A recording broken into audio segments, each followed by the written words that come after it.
Welcome Trinidad and Tobago to our News 4 report, a product of the Government Information Services Limited. I am Gregory McBurney. Let's take a look at the headlines.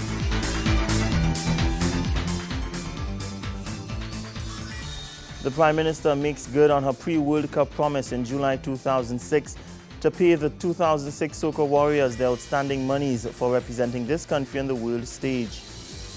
New security measures, proper HR records and quarterly audits to assist with police investigations on the way as the Justice Minister assures there won't be a reoccurrence in the recent breach in protocol. And the 2014 International Year of the Family will be commemorated with a National Youth Rally with the theme Save the Child, Support the Family, Sustain the Nation.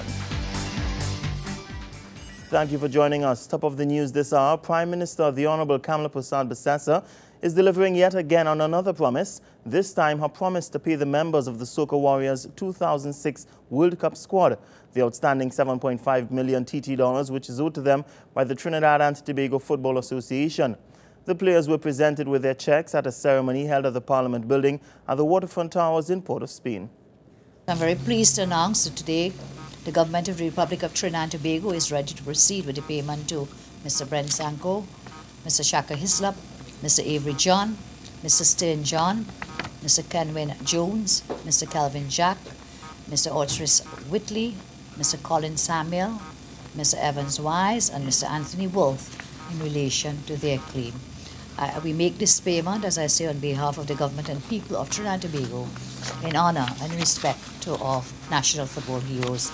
7 national senior men's footballers involved in the 2006 World Cup have been among the first players to receive a grant promised to them by the government. In July of this year, Prime Minister Persad-Bissessar promised to pay the players who were engaged in a legal battle with the TTFA the balance owed to them by the association. In keeping her promise, Mrs. Persad-Bissessar says, while the government is not obligated to make the payment, she recognizes the need for the national heroes to be eased of their woes resulting from their legal and financial struggles.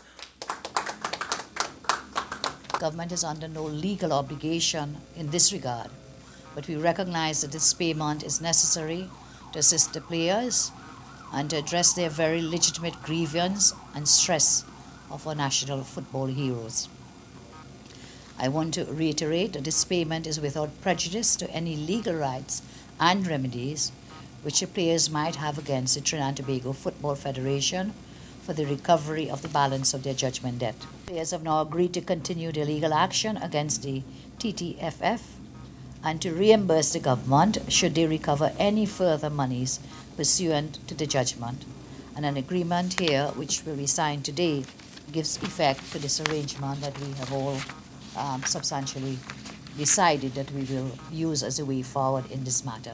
Former Soca warrior Brent Sancho, speaking on behalf of the players, expresses his immense gratitude to the Prime Minister for her kind actions. He says she has aided in allowing them to now move on in their lives. I want to express my gratitude on behalf of the 13 members that fought so hard over the past 8 years, very long 8 years and difficult 8 years. And I'm sure some of the personal stories during the 8 years of battle will eventually be told. But today is a day of joy, in particular for this gift and this gratitude shown to us by the government, the Prime Minister and the government for giving us this gratuitous gift.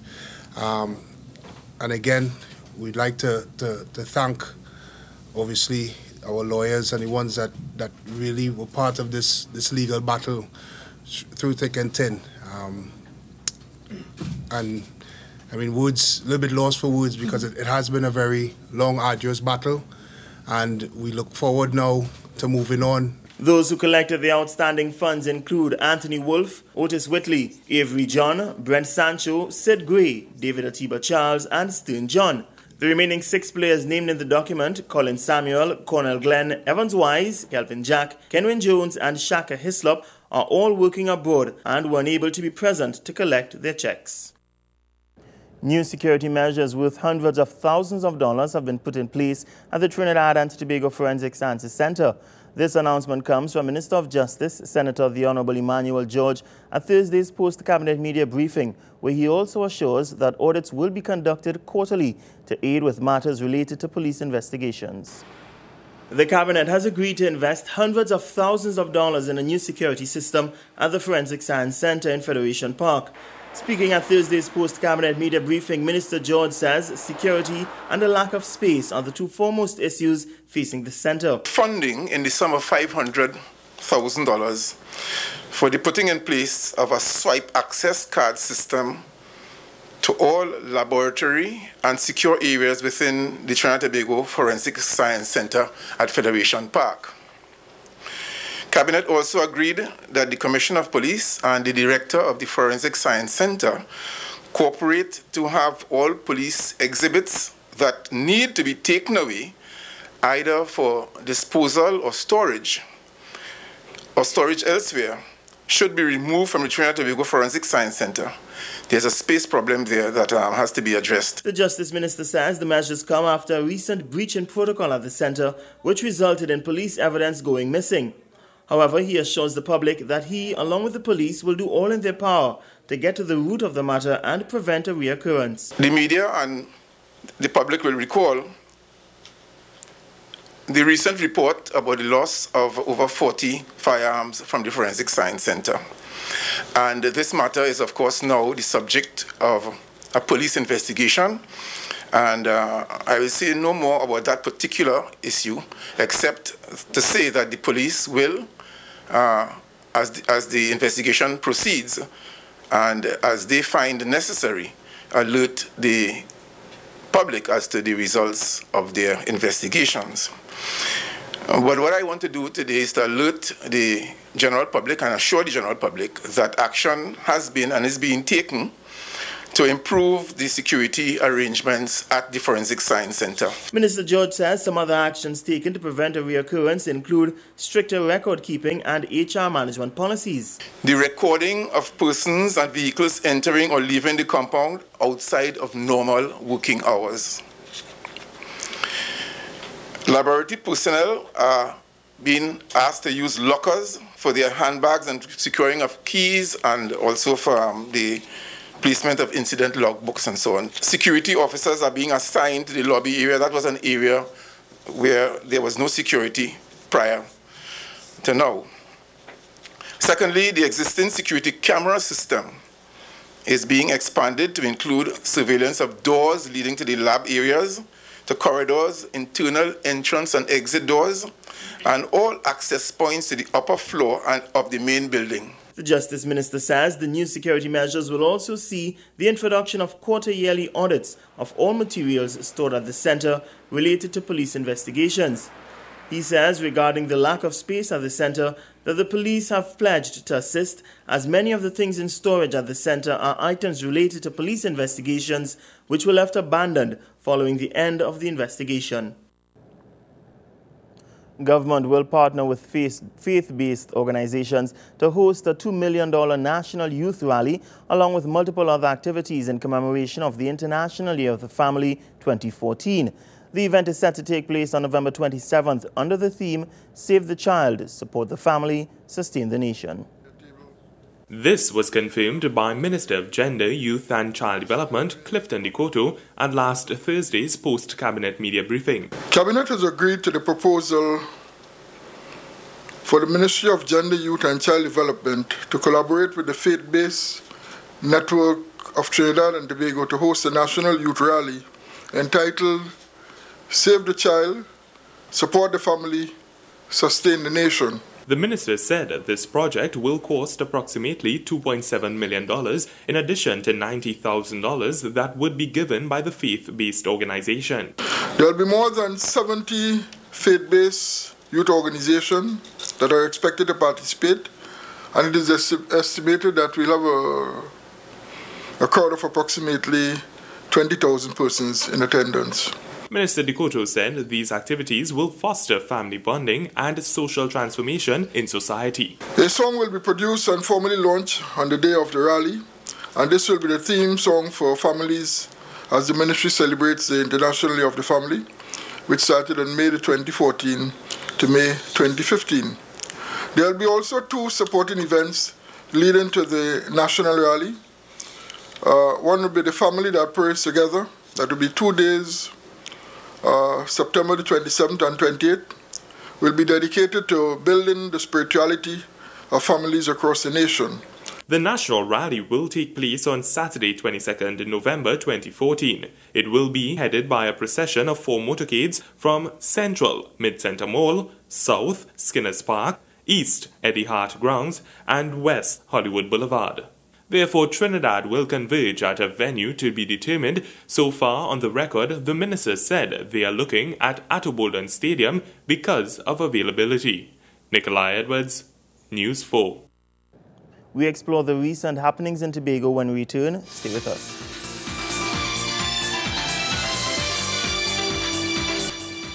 Cakes, bags, clothing, home decorations, and many other items were on display at the graduation ceremony for 121 youths in the Craft Vacation Camp program held at the Calder Hall Community Center in Tobago recently.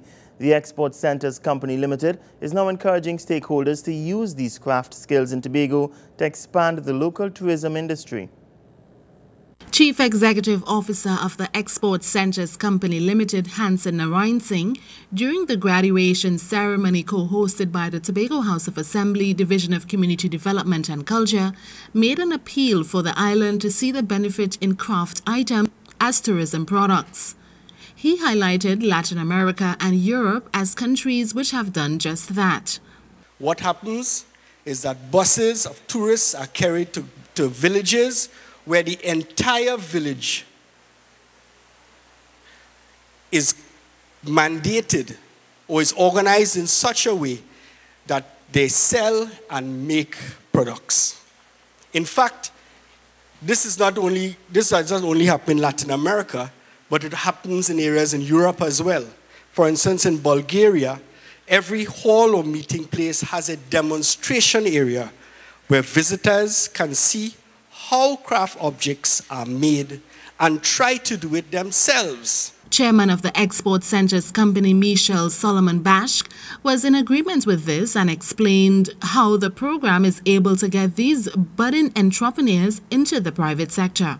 You are able to have your business from your home, have a full production line from your home, and target markets not only in Trinidad and Tobago, but really to target markets regionally and internationally. Because our brand, our peculiar Trinidad and Tobago brand, is incredibly unique and it is incredibly marketable. Assistant Secretary for Community Development within the Tobago House of Assembly, Ansel Dennis, applauded the efforts of the participants and also encouraged them to use these newly learned skills to build their own wealth in the private sector. The majority of successful people in Tobago, the majority of wealthy people in Tobago are not the persons that acquire the 8 to 4 jobs, but are actually the entrepreneurs. And therefore, it is in that context that I want to encourage every single young person that would have participated in this program to seek independence, seek a situation where you can in fact depend on your skill. Mr. Narayan Singh added that the Export Centers Company is working with the National Training Agency in acquiring TTNVQ and the CVQ status for the Vacation Craft Program and getting the training programs accredited for workforce assessment. With this, those who are trained can benefit from tourism and trade in other countries. This will allow for the portability of skills, portability and transferability of skills, not only in Trinidad and Tobago, but also in the wider Caribbean. Reporting from Tobago, Natoya Johnson, News 4. The rainy season has brought with it a sense of impending danger for families like the Fictions, whose home, after standing up to the natural elements for more than a century, has started slipping off its foundation. But at least for these Black Rock residents in Tobago, relief is on its way. This family house has been around for a long time, and the couple that occupies it talks about its history and the generations of relatives who lived at the dwelling many years before. The house is about 100 and something because my first uncle, he born here. Now it's leaning off its foundation. With every downpour the rainy season brings, the stability of the house is further threatened. An application for assistance to agencies seemed to be taking more time than the Fictions had. So one church based in the community, the Unemployment Relief Program, and the Ministry of Tobago Development stepped in to help. They really come down, and I find they backfill it very quick after they take over. Different people have done different things. We have done the excavation and so on. I think the what's the name of the URP has done the major part of the blocking up of the foundation so far, and we got some money from the ministry, and that brought us up to where we are now, the bringing of the filling and so on. We hope that by Monday we'll get the estimate for the casting of the floor, and we are cooperating with the ministry. Pastor Irwin Scott, pastor of the Black Rock Seventh-day Adventist Church, added that the church started the project with over $20,000 in donations from their faith-based organization and intend to work with the ministry to get the new house ready before next year, June. We want to finish this as fast as possible. Working with the Community Liaison Unit and the NGO Support Unit at the Ministry of Tobago Development, the SDA Church is getting the help it needs to finish the home. The ministry made a contribution of $50,000 as well as skilled labor to erect the structure through the ministry's People Helping People program. Today we are giving out materials to assist in the construction of the home of Mr. and Mrs. Friction. As you can see in the background, that is where they live, in that house. And of course you can see that that house is not livable at this time, and therefore they need a place where they can live in comfort and so on. And we are delivering the materials in stages, right? So as you can see, they are working on the foundation. Therefore, materials for the foundation to help complete the foundation was delivered this morning. Reporting from Tobago, Natoya Johnson, News 4. More news after the break.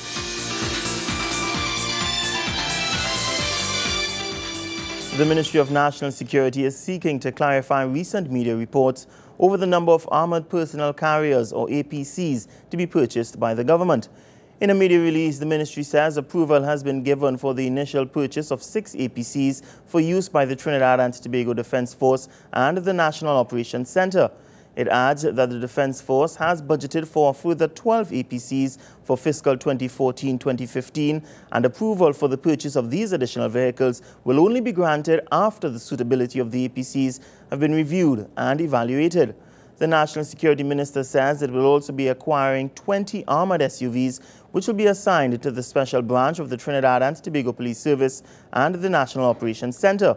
These vehicles will be used solely for escort duties for the security detail of His Excellency the President and other government officials, as well as providing security for any visiting head of state or dignitaries.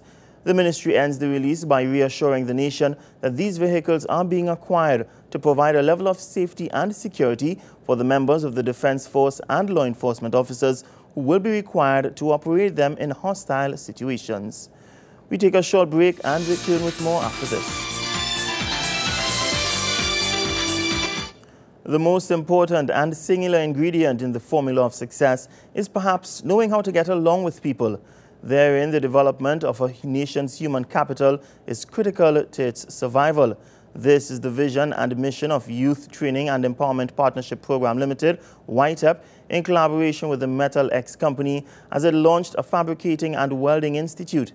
The historic event took place at the Metal X Engineering Limited in Chaguanas. For 26 years, the progress of the less privileged has been the aim in YTEP's thrust towards achieving self-sustainable employment through technical and vocational education training for this sector of the population. Speaking at the launch of the FFG Najar Fabricating and Welding Institute, Minister of Tertiary Education and Skills Training Fazal Karim says the Metal X YTEP partnership has been creating excellent opportunities for many individuals and for persons in the welding and fabricating area. This is also a very significant occasion, and one which I hope and pray will be a sustainable one. This project that we launch here today formally, in my view, while it is a solemn, tearful, happy, and memorable family and corporate occasion, should also be one that has longevity. The minister said the launch of the FFG Najar Institute heralds the deepening of this commitment by this beautiful partnership to continue enriching the lives of so many individuals that will come to the institute in order to shape their destiny. We must also take this opportunity to invite the many companies in Trinidad and Tobago to do likewise. I am sure that Dr. Massa will agree with me, and he has been an architect of the apprenticeship system for many years. I know a little bit about him.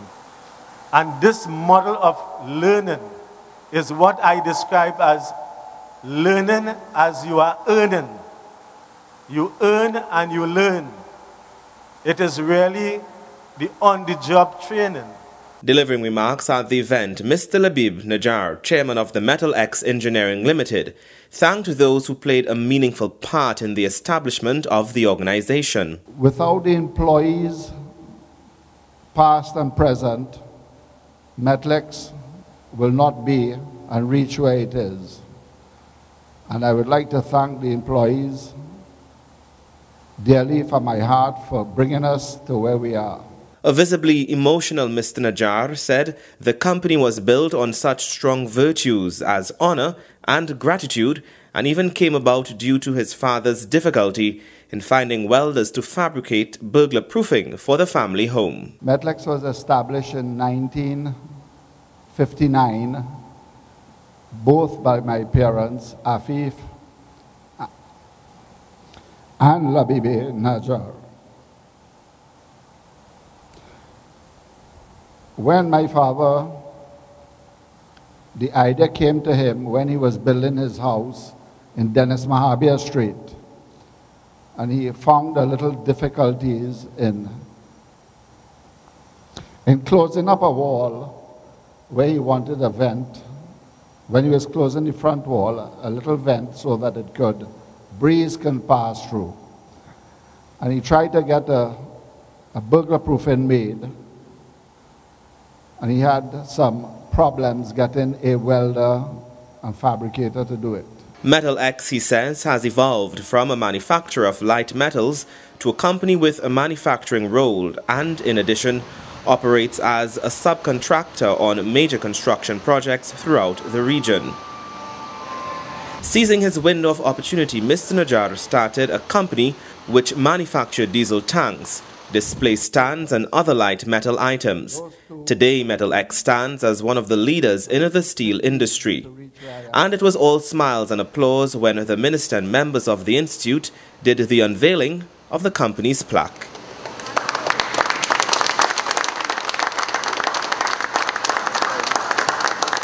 Joseph Lopez, News 4. Well, that's where we wrap this edition of our News 4 report, a product of the Government Information Services Limited. Remember, you can view a repeat of our newscast weekdays at 6 a.m. and feel free to visit our Facebook page as well at www.facebook.com/RTV4. I am Gregory McBurney. Thank you for joining us.